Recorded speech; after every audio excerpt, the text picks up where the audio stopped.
नमस्ते बच्चों। आज के क्लास में हम पढ़ेंगे 9th क्लास का सोशल साइंस में अर्थशास्त्र का लेसन नंबर 1 पालमपुर गांव की कहानी। पालमपुर गांव की जो कहानी है उसका उद्देश्य है उत्पादन के मूल विचारों से परिचित होना। तो उसके लिए सबसे पहले हमें पालमपुर गांव के परिचय को जानना होगा। तो पालमपुर गांव का जो परिचय है उसमें कुल जो परिवार हैं वो 450 परिवार रहते हैं और उन 450 परिवारों का जो मुख्य व्यवसाय है वो वहां पर जो है वो कृषि करना है। पालमपुर गांव में उत्पादन की जो प्रमुख क्रिया है वो कृषि करना है। अब उन 450 परिवारों में से हम देखेंगे कि जो 240 परिवार हैं उनके पास 2 हेक्टेयर से कम भूमि है, यानी कि 240 जो परिवार हैं वो 2 हेक्टेयर से कम भूमि वाले परिवार हैं। उसके बाद फिर जो 60 परिवार हैं उनके पास 2 हेक्टेयर से ज्यादा भूमि है और उसके बाद जो 150 परिवार शेष बचे हैं उनके पास कृषि करने के लिए कोई भूमि नहीं है। तो अब हमने देख लिया है कि 450 परिवारों में से 240 परिवारों के पास 2 हेक्टेयर से कम है, 60 परिवारों के पास 2 हेक्टेयर से ज्यादा है और 150 परिवारों के पास भूमि नहीं है। और हमने ये भी जान लिया है कि पालमपुर में जो उत्पादन की क्रिया जो है वो मुख्य जो है वो कृषि है और पालमपुर गांव में लोग जो है वो कृषि खरीफ की फसल भी उगाते हैं और रबी की फसल भी उगाते हैं। खरीफ की फसल जो है वो बरसात के मौसम में बोई जाती है, जैसे मई जून में बो दी जाती है और अक्टूबर नवंबर में काट ली जाती है, जैसे कि जवार बाजरा आदि फसलें हैं। और रबी की जो फसलें होती हैं वो अक्टूबर नवंबर में बोई जाती हैं और अप्रैल मई में काट दी जाती हैं, जैसे गेहूं, जौ, चना, सरसों। तो अब हम पढ़ेंगे कि गांव का जो है वो कुल क्षेत्रफल है 300 हेक्टेयर, उसमें से 200 हेक्टेयर भूमि जो है वो सिंचित भूमि है, 74 हेक्टेयर जो भूमि है वो असिंचित भूमि है और 26 हेक्टेयर भूमि पर आवास, यातायात के साधनों के लिए सड़कें वगैरह हैं। अब हम उसके बाद पढ़ेंगे कि पालमपुर जो गांव है उसमें सुविधाएं कौन कौन सी हैं। तो पालमपुर गांव में 2 प्राथमिक विद्यालय है और एक हाई स्कूल है। वहां पर एक राजकीय प्राथमिक स्वास्थ्य केंद्र है और एक निजी औषधालय भी है। गांव में राशन की दुकान है और अन्य घरेलू सामान के लिए भी छोटी छोटी दुकानें पालमपुर गांव में हैं। पालमपुर गांव के सभी घरों में बिजली की जो है वो सुविधा है। गांव में संचार का मुख्य साधन टेलीफोन है। तो ये हमने जो है वो पढ़ी है पालमपुर गांव में जो भी सुविधाएं हैं। अब हम पढ़ेंगे कि पालमपुर गांव में कुछ लोग तो जो है वो कृषि करते हैं, लेकिन जिनके पास कृषि करने के लिए भूमि नहीं है वो गैर कृषि क्रियाएं भी करते हैं। तो पालमपुर गांव में गैर कृषि क्रियाएं कौन कौन सी की जाती हैं? तो पालमपुर गांव में डेयरी, लघु स्तरीय विनिर्माण, दुकानदारी और परिवहन मुख्य जो है वो गैर कृषि क्रियाएं की जाती हैं। तो ये सारी चीजें हमने पढ़ी हैं पालमपुर गांव के परिचय के बारे में कि पालमपुर जो गांव है उसमें कितने परिवार रहते हैं, उनके पास कितनी भूमि है, पालमपुर गांव के लोगों का मुख्य व्यवसाय जो है वो कृषि है और पालमपुर गांव में कौन कौन सी जो है वो सुविधाएं दी गई है। अब हमने ये पढ़ लिया है कि पालमपुर गांव में कृषि के अलावा गैर कृषि क्रियाएं भी जो है वो की जाती हैं। अब इन सब बातों को पढ़ने के बाद कि वहां पर फसलों का उत्पादन जो है वो किया जाता है, लोग कृषि करते हैं और जो कृषि नहीं करते हैं वो भी जो है वो डेयरी से लघु स्तरीय भी निर्माण करके वस्तुओं का, दुकानदारी के माध्यम से और यातायात के साधनों के माध्यम से जो है वो कार्य करते हैं। तो हमें अब पता होना चाहिए कि जब हम उत्पादन का जिक्र कर रहे हैं बार बार, तो उत्पादन होता क्या है, किसे कहते हैं उत्पादन।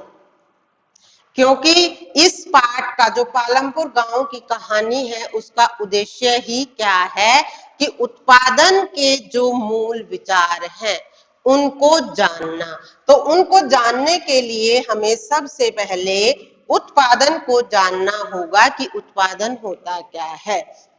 तो उत्पादन हम पढ़ेंगे क्या होता है, आवश्यकताओं की संतुष्टि के लिए वस्तुओं और सेवाओं को उत्पन्न करना ही उत्पादन कहलाता है। एक बार फिर रिवाइज करेंगे कि आवश्यकताओं की संतुष्टि के लिए वस्तुओं और सेवाओं को उत्पन्न करना ही उत्पादन कहलाता है।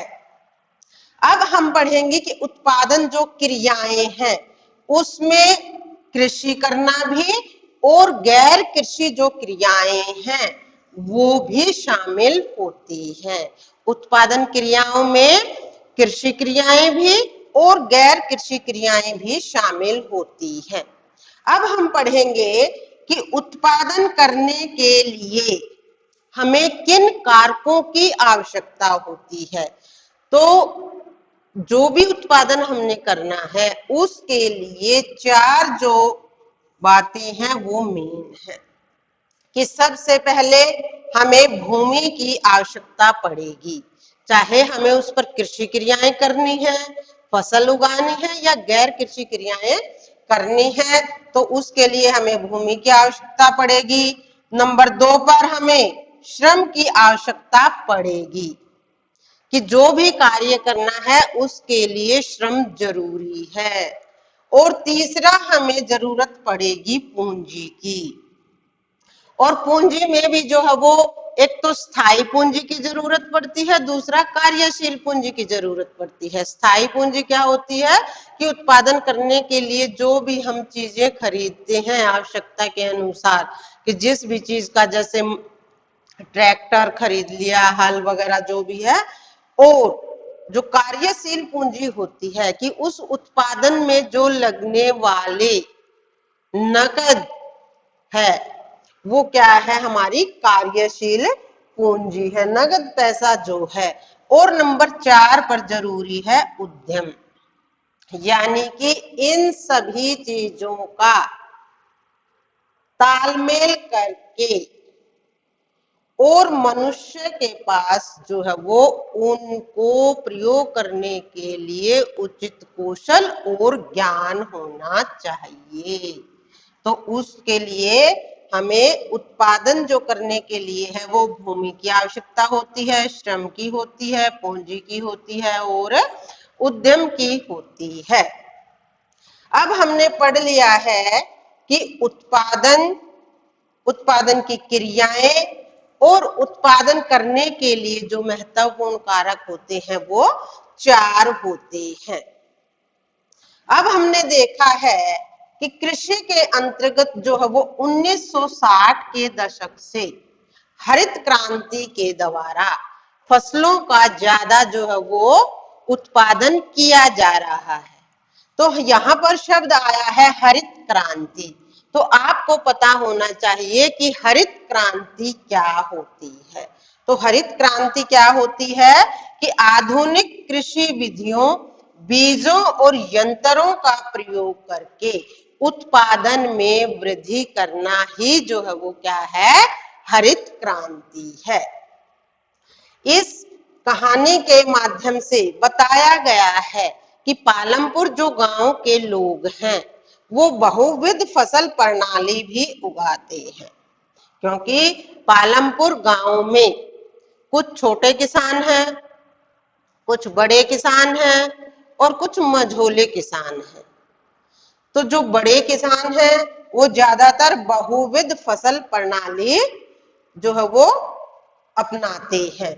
बहुविध फसल प्रणाली होती क्या है कि एक वर्ष में या एक साल में एक ही खेत से एक से ज्यादा फसल जो पैदा की जाती है, एक से अधिक फसलों का उत्पादन किया जाता है तो उसे बहुविध फसल प्रणाली कहा जाता है।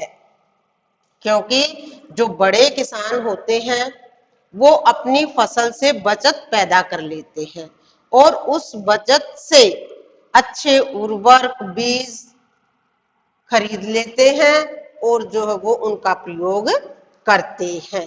अब हम लास्ट में पालमपुर गांव के लोगों के व्यवसाय के बारे में भी बात करेंगे कि जो है वो लोगों ने आवश्यकताओं को देखकर, समय को देखकर, समय की आवश्यकताओं को देखकर जो है वो अपने व्यवसाय उन्होंने करने शुरू कर दिए थे, वस्तुओं का उत्पादन जो है वो उन्होंने शुरू कर दिया था।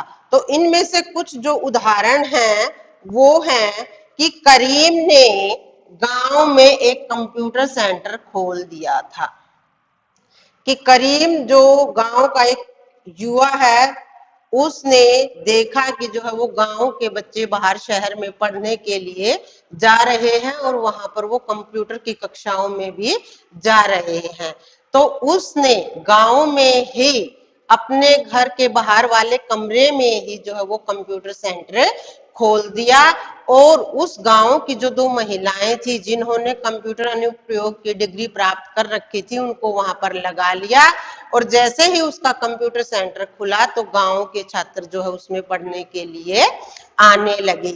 ऐसे ही दूसरा उदाहरण जो है वो किशोर ने जो है वो बैंक से कर्ज लिया और अपनी भैंसा गाड़ी बना ली और मिश्री लाल ने भी जो है वो गन्ना पेरने की मशीन खरीद ली। तो अब हमने इस पाठ को पढ़ने के बाद ये अच्छे तरीके से जान लिया है कि पालमपुर जो गांव है उसमें कितने परिवार हैं, उनका मुख्य व्यवसाय जो है वो कृषि करना है, कुछ लोग लेकिन गैर कृषि क्रियाएं भी जो है वो करते हैं। उत्पादन के बारे में हमने जान लिया है कि उत्पादन जो है वो क्या होता है, उत्पादन क्रियाएं कौन सी हैं, उत्पादन के मुख्य कारक कौन से हैं। बच्चों आज की क्लास यहीं समाप्त होती है।